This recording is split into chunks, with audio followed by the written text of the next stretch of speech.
This episode is part of Glendale Library Arts and Cultures and the Southern California Library Cooperative's Be the Change series, which focuses on inclusion, diversity, equity, anti-racism. Be the Change events will build collective understanding of systemic racism, elevate the voices and stories of Black, Indigenous, and people of color, and inspire our community to be the change. Hi, everyone. Welcome to another episode of G.E.N Talks, hosted by me, Melissa. And me, Desiree. Where the goal is to empower the youth of Glendale and connect youth to community resources, individuals, and organizations through interviews and discussions. And today we are joined by special guest, Brian Gray, aka Urban Bohemian.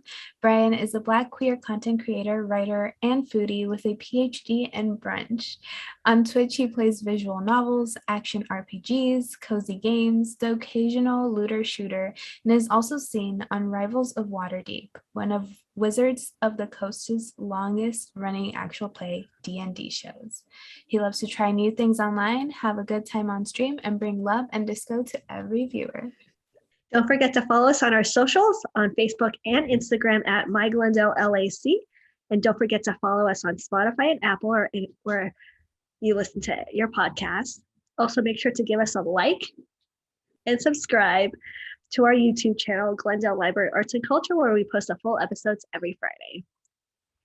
Thank you, Brian, for taking the time out of your day to talk with us. We have a lot to discuss. All right, great to be here. Awesome. So to kick off this episode, I want to start by talking about Urban Bohemian. How did that name come to be? Wow, that goes way, way back to the days of America Online, when you were essentially changing your handle every week to match whatever poem you just read or song you'd listened to or whatever your mood was. And a friend, I had just moved to where I live now in Washington, D.C., but I was still a little bit artsy. And my friend said, well, you're sort of urban, but you're sort of bohemian, back when like that was being used as a mood. And I was like, that works. And it stuck. So it's kind of stuck for quite some time now. So you are also a writer, foodie, and content creator. How do you manage all these loves into one?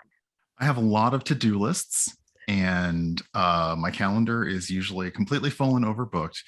But basically, I wasn't kidding about the lists. I kind of just focus on, what I feel like doing that day after I'm done with my work day. And then I parcel out time for me to just have like a day off, and I don't do any of it. But it's fun to juggle a lot of it, and you can end up doing it in little bits and pieces and getting those projects done. And, your whole journey as a content creator, what has been the most difficult part of it? I think the most difficult part has been, it's often wondering what success or what the end goal looks like to you, and if you've managed it at any point, or if it's still a journey. I've been fooling around on the internet since there was the internet. I had my own website, I had a blog, I had a live journal, I was on Twitter. The first few months Twitter was around, I got an account, and no one really knew what we were doing with this stuff online. And to look at it now, where, people finally realize the power of that in terms of outreach and messaging and advertising and, commercialism and capitalism, every bit has flown in and out of that. It's always knowing like, okay, well, is what I'm doing good? Is it fun? Am I having fun? And moving from there, I think I've really kind of found my happy place doing the Twitch streams and video game streaming. I think that's really where I have the most fun. You talked very tiny bit about Twitch, but has gaming always been part of your life since early on? Yes, very, very much so. My parents still have pictures of early Christmases, and the Christmas tree is there's just tons and tons of stuff there. It was always just full of board games, and I have always loved gaming. Both my mother and father and brother are also into video games. My father has a Pac-Man addiction. Not like an actual addiction, but he loves Pac-Man. So it's always video gaming has always sort of been it's always been around, and it's always been part of my culture. Yeah. And you mentioned how streaming is now your favorite part of what you do. So what specifically about it do you love? I think I enjoy it's a way to express a creative side of yourself that I don't always get. I work in IT, so it is computer adjacent, but it allows me to be creative. It allows me to enjoy myself, to interact with people in a limited way that it is a bit of a one-way interaction sometimes, but it allows me to interact with people. Mostly, I would say it allows me to actually actively schedule time in my week to play video games, which if you had told me decades ago that I'd be able to do that and still like have a day job, I'd be like, this is fantastic. But yeah, I think it's just the creativity, and especially right now, during the past almost 2 years, while we've been trying to stay safe and doing the right things, it's also been a way to connect with people and to provide somewhere that we can build community and they can connect with others. So it's helped my mental health greatly just to be able to hop on and say hi to the same 10 or 20 folks who come in all the time.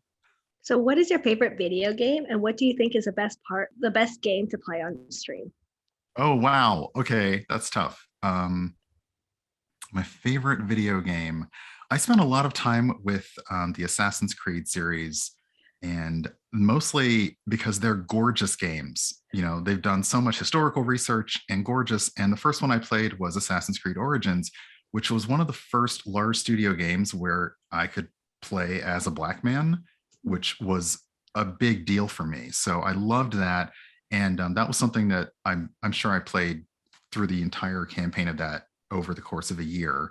And I would say, in terms of great games for streaming, anything that you enjoy doing. I mean, I stream video games. I also stream food and drink from my kitchen. I've streamed putting together Legos. I've streamed crafting.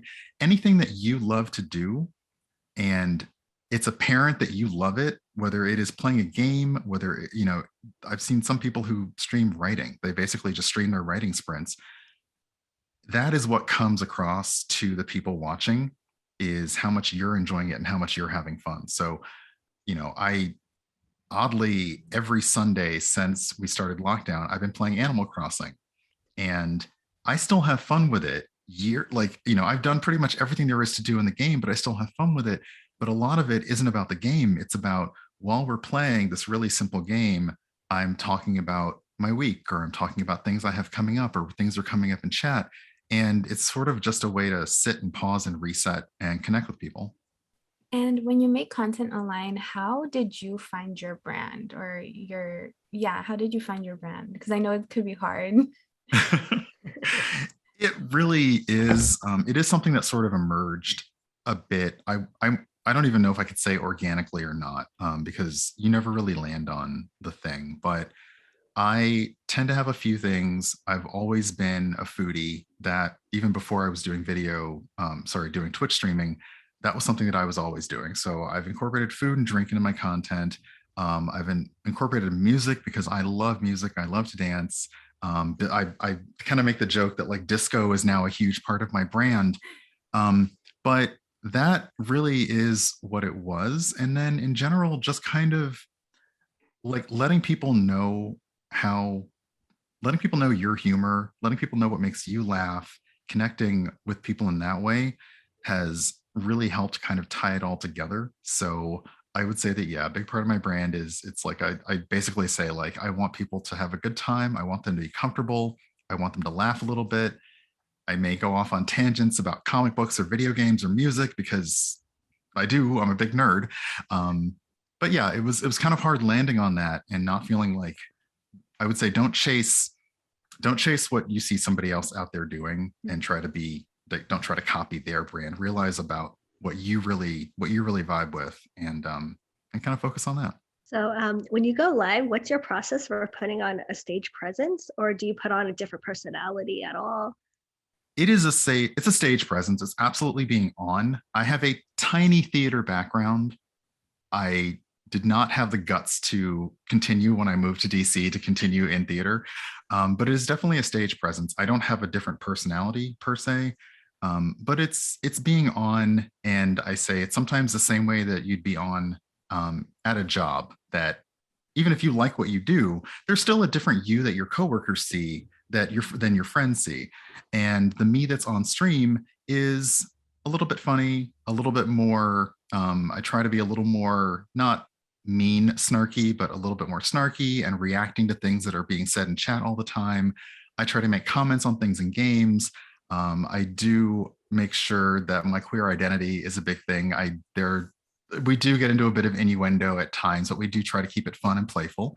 And I think being able to do that is part of my, I guess, on-screen persona. But generally, I tell people it's me, but it's just like pumped up, like me on a lot more caffeine is like me on stream versus me just chilling in my sweats at home. And I saw you recently started DMing. What was it that surprised you most about being on the other side of the screen? And how do you think DMing for a streaming audience made the experience different than a home game might be? It was a little terrifying.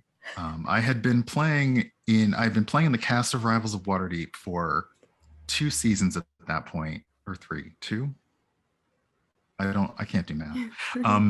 And it's something that we passed around the DM chair. So I was lucky in that I was new enough to doing it that I had a partner do it along with me. So DM Jazzy Hands Eugenio Vargas was my partner in that.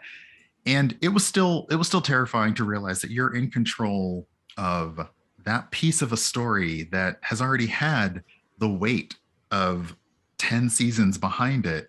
And what you do, the story you build and what you say becomes canon. Like, that's it, whatever happens.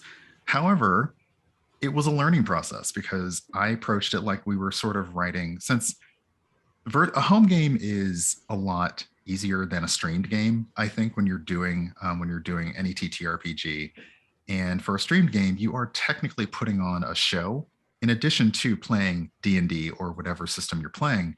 So I was tackling the story plot like I was writing scenes sort of for a TV show or a movie. And then Eugenio and I would revise that. We would decide what characters, we decide where we wanted them to be by the end of the episode. And then we kind of sat back and let the chaos happen, because any plan that you have, the players are going to immediately mess it up. So don't overplan.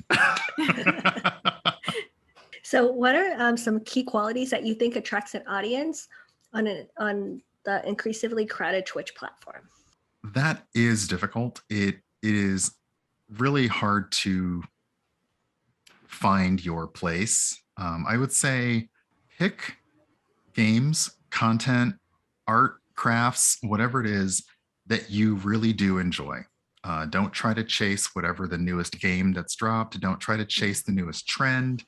I would say Twitch is a little bit different from other platforms like TikTok, where it actually makes a little more sense to see what the trends are and see how you can make that your own.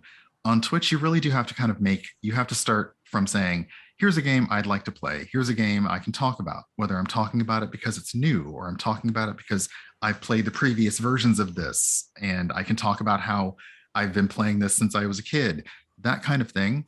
And I find that audiences resonate with that because a lot of them have done the same. People who usually watch on Twitch are happy being on that side of the screen. You don't have a lot of people in your chat who are also aspiring to be streamers, so they're just happy to come and watch. And whether it's listening to you, whether it's seeing a new game being played, though I think I tend to tell most of my streamer peers, people are there for you. No matter what, you may be playing a game that just was released today. They're there to watch you play that game, and they're there to listen to what you have to say and your observations on it. And it can feel daunting to try to realize that, wow, there are so many more people who have a lot more viewers than me. But, keep at it and find your audience. Discoverability on Twitch is hard, but if you incorporate other social media into it, especially if you use Twitter and Instagram, you'll find people that way who are more likely to be an inroad to your Twitch stream than simply streaming on the platform itself. And what streams do you think we are sleeping on? Like, who do you think, deserves to be up there? I would say, I honestly don't feel like I'm up there. But I would say that there's somebody, a friend who has inspired me to stream is Stephen Joyce. we consider each other friends now. He's one of the people who who basically said, "Oh, you might like this Twitch thing," and he's delightful. He's funny. He's charming. His observations of things are pure. There's somebody I stream with regularly. We actually do combined kitchen streams. So from their kitchen and my kitchen, we actually will stream on the same channel. Is Wireless Riot, and they love playing indie games. They love cooking. There are so many people I honestly could throw out right now. I think I'll stop at one more, and that is my friend Val, aka Space Valkyries. Also, really fun, really cute, very, very honest about being neurodivergent, very honest about their anxiety and their mental health, and provides a safe space for people to, essentially to hang out and hear that perspective on things.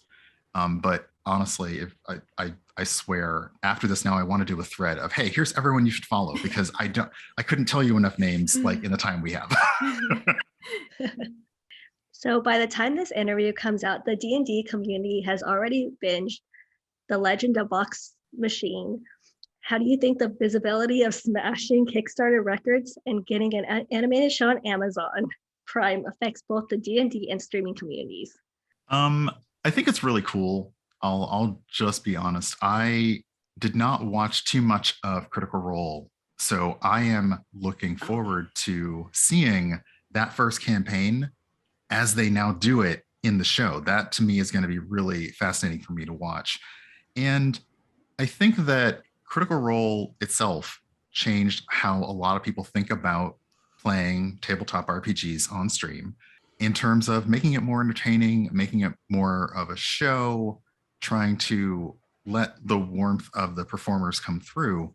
I also think that it sets a nice goal for people. If that is your goal, if you want to turn the fun story that you share with your friends into something larger, it's a goal to hit. It is a lofty one. It was not an easy one. It was very difficult. They had built up that base over a long time to be able to raise that amount of funding to make it happen. But I do think that it's inspiring to everyone. I don't feel like it's something that we feel is out of reach, but I do know that watching episodes of Critical Role, it affects how I come to some of my role playing when I'm playing streamed games versus home games, which home games are a lot more relaxing. Oh my goodness. But so I think it's really cool. I am very happy for them. And I honestly think the coolest thing is that because they're all voice talent, now they essentially got to turn the thing that they hung out as friends into something where they actually get to use their talent. And I think that's amazing for them. And historically, the TTRPG space has the perception of being dominated by a singular demographic. So how and why do you think that has changed in recent years? I think that games in general, I mean, I can talk about D&D, but I can also talk about how tabletop in general has expanded beyond the default. I grew up with D&D, like I grew up with the earlier versions of it. And I, like a lot of people, a lot of marginalized folks, stopped playing because I didn't feel welcome by the hobby. And I think that there has been an active effort to change that perception, in so much as putting the main characters in the main art for the characters as people of color, which is something that was unheard of when I was a kid. And the fact that a lot more tabletop RPGs are being written by people from different cultures, different backgrounds, different perspectives. And the systems themselves are becoming more accessible for new players. You can just start playing. You don't have to know.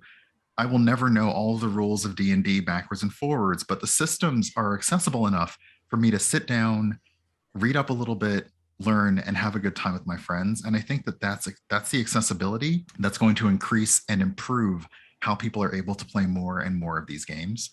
And the fact that the community up to a point had been they've been a bit of a gatekeeping kind of attitude towards newer players, towards making the systems easier. I like to say accessible. Their complaint version of that is easier, but it's like, but easier means that more people can play. So isn't that better? you know.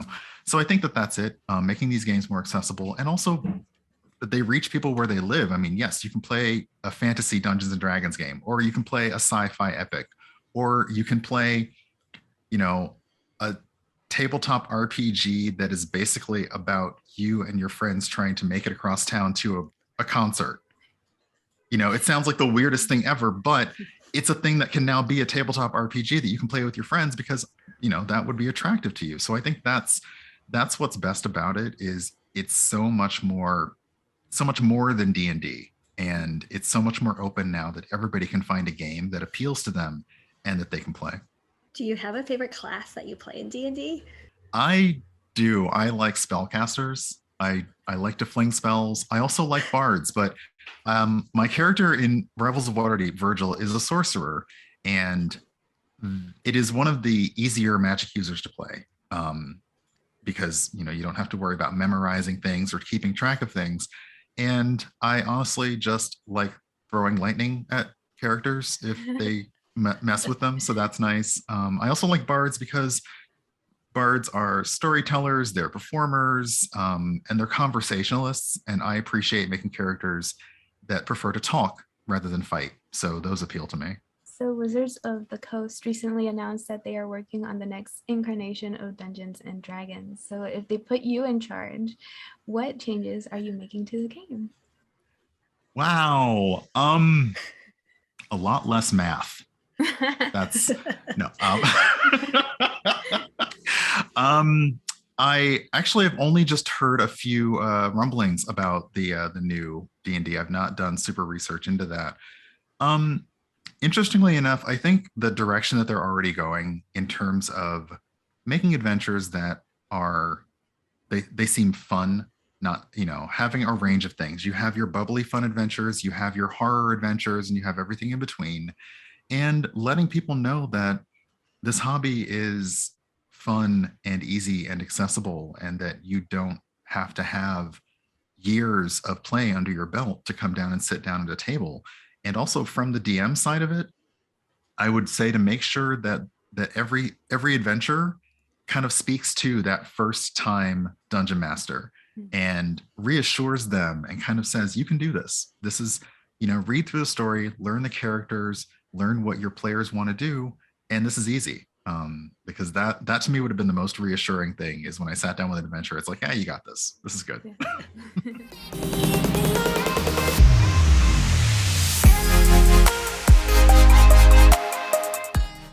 So before we end, we have some rapid fire questions. The first question is, what is your favorite color? Blue. When are you the happiest? Oh no. Oh gosh. You gotta come for my feelings like this. I would say I am happiest when I am at brunch. Agreed. Knowing what you know now, what advice would you give your 18-year-old self? Wow. That's, again, you're coming for my feelings again. I would honestly say that you'll be okay. You'll be all right, and you'll find where you belong someday, just not today. If you could have 3 people, dead or alive, for dinner guests, who would they be? Let's see. It would be my grandmother. This is tough. I would probably have Sylvester, the singer performer, and honestly, Michelle Obama, because that would just be cool. What are you most afraid of? Change. Still, new things are scary. What is the most useless talent that you have? Wow. That, oh gosh, that's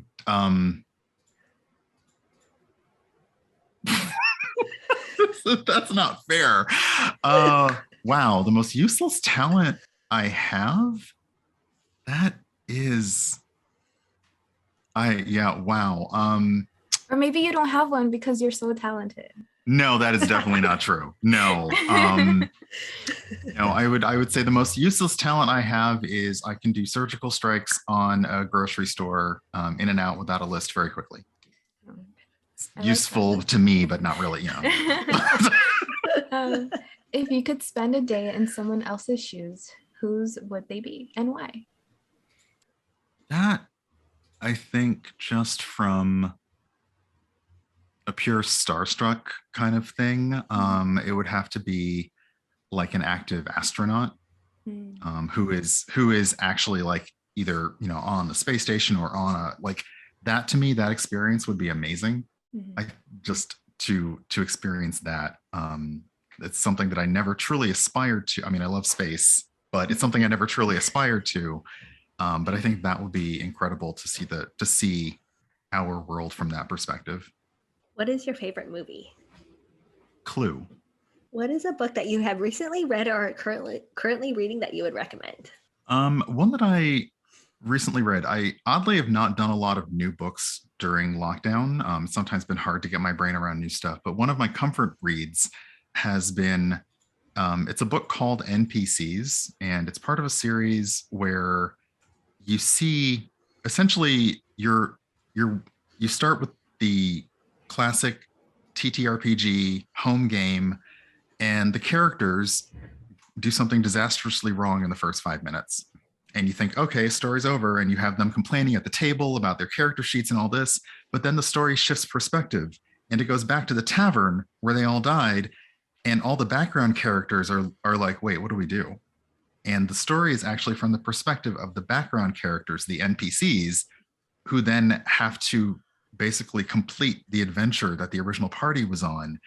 And it has a really nice perspective on what is it like to be a background character in a fantasy campaign or in a video game. Like, what is it like? What is the world like to you? And what are these strange people who come in and fight these battles and then like leave? What are they to you? And that has really kind of informed a lot of how I play in role-playing games, to kind of imagine what is it really like to feel like a character in these worlds. So that's one that I go back to a lot. Oh, that's awesome. Well, thank you so much, Brian. We learned a lot about you. Thank you for taking your time out of your day to sit down with us and talk. Can you let everyone at home know about any upcoming projects and where they can connect with you? Sure. Well, you can find me on the internet pretty much everywhere at Urban Bohemian, except for TikTok, which I couldn't get the name, so a little salty about it. It's fine. But you can catch me on Twitch 3 days a week. I do Saturdays, Sundays, and Tuesdays. And you can also see me on Rivals of Waterdeep. That's twitch.tv/Rivals of Waterdeep.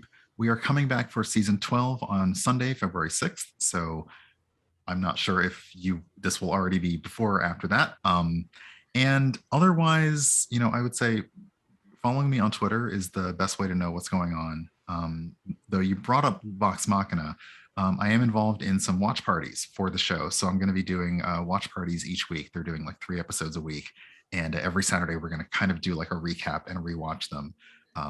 So I am looking forward to basically experiencing that first campaign through the animated series. Awesome. Yay. Thank Thank you you. so much for doing Oh, thanks for having me. This is great.